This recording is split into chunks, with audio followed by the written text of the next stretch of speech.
So, I reviewed a Dolce & Gabbana perfume in the past, light blue, but I also have another example of Dolce & Gabbana perfume, which is called Velvet Sicily, which is this. It just says Sicily, and here's a sample on the inside. There's interestingly nothing on the inside in the back. So, this perfume came out in 2018, but I believe it originally came out in 2003, so around 20 years old, but I guess they reformulated it in recent years.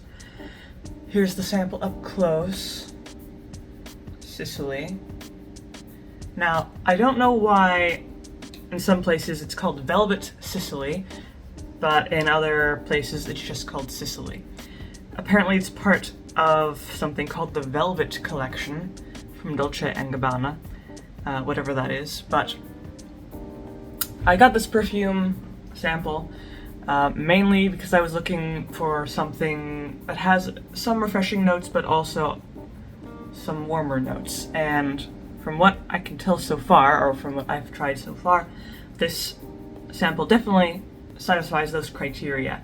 So you can see that it doesn't actually have any, it doesn't have a dabbing stick or anything, it just has this nub, which isn't, it's just the nub, it doesn't do anything.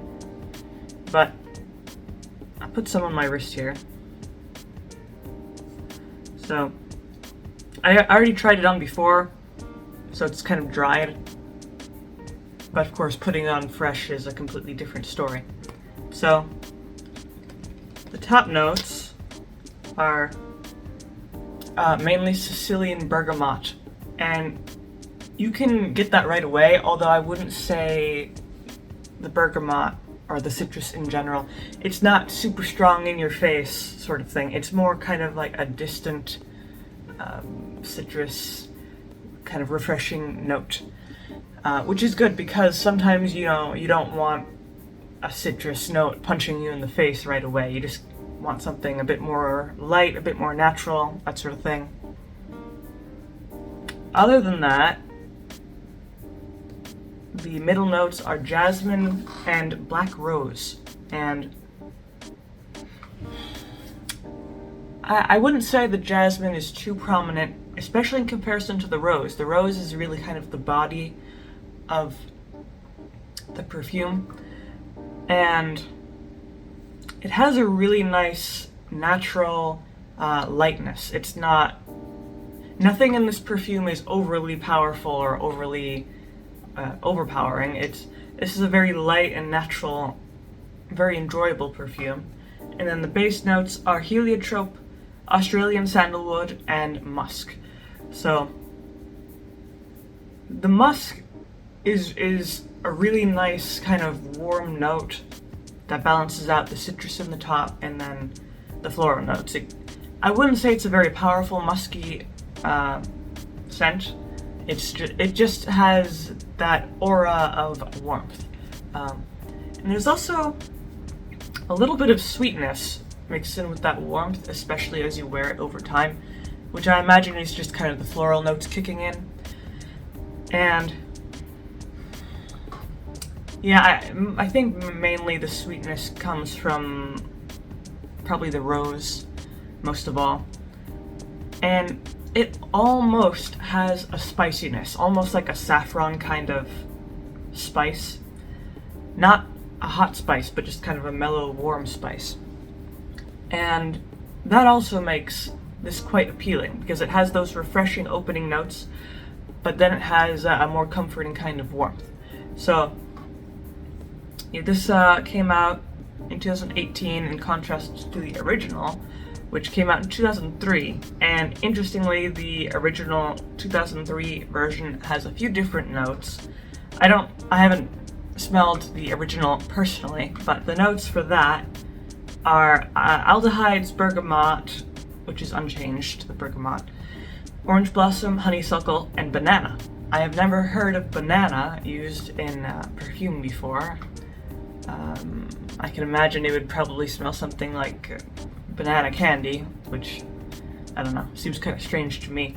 The middle notes for the original they also contain rose and jasmine, as well as hibiscus and nutmeg. And the base notes are actually exactly the same, with heliotrope, sandalwood, and musk. So, for some reason, in the new version, they decided to get rid of some of the original notes, simplify it. Mainly just bergamot, rose, and then the musk, heliotrope, and sandalwood. So, I personally like this scent because it's a nice daytime kind of light scent, which you wouldn't expect from this kind of dark, minimalist, nothing on the inside. You would expect, just looking at this, especially with the gold kind of lettering, you would expect something really, really leathery, kind of deep and dark, but this is really more of a light and fresh kind of Sicilian take on perfume, which is, of course, what they were going for with the name Sicily. Lots of citrus, a little bit of warmth. Some people find that it smells a bit like fresh linen. A lot of people seem to think that this perfume is similar to Chanel No. 5, especially the original, which has aldehydes, as does Chanel No. 5, which was one of the first perfumes to use aldehydes. So that kind of makes sense. As for the reformulated version, even though it doesn't seem to have aldehydes, I would say there are some similarities to Chanel No. 5, and there are also some similarities to light blue Eau Intense perfume, also by Dolce & Gabbana. Mainly that freshness, that kind of very, very light sweetness, not overpowering sweetness and not artificial sweetness, but mainly floral and citrus, light sweet notes.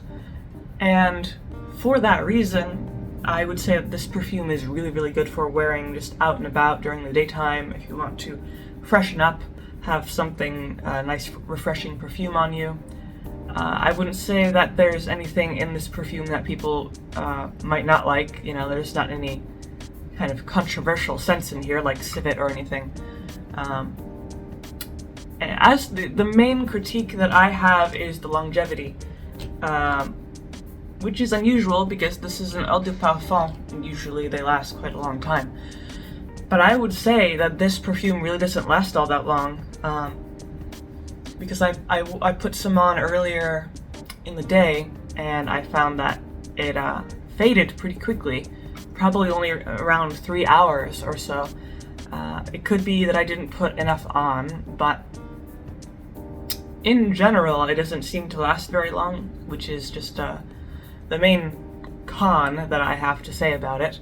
So either wear a lot if you want this to last longer, or I don't know. I read putting like lotion on first and then putting on the perfume can make it last longer, but I haven't tried that, so I don't know. But that's kind of, a perfume should last a while, especially in eau de parfum, which is more concentrated. And the sillage, I would say the sillage is moderate. It's certainly not a very powerful emanating perfume, but it's also not too modest. It's just moderate, kind of, especially when you move around, it makes itself known and present. But as you wear it for a few hours and it starts to wear off, it really kind of is very intimate, close to the skin. So other than that, I really like this fragrance in general. It's just something different, something you could definitely just pretty much wear for any occasion, daytime, evening. It might not be strong enough for some evening occasions, especially occasions that last a long time. You might want to opt for a stronger perfume for such an occasion, but this is more of like a general, like all-purpose sort of perfume that you can do whatever you want with it. So other than that, that's all I have to say about Dolce & Gabbana Sicily from the Velvet collection. So if you have anything to say about this perfume, you could leave a comment down below, leave a like, possibly subscribe, and I make videos throughout the week, so stick around for those.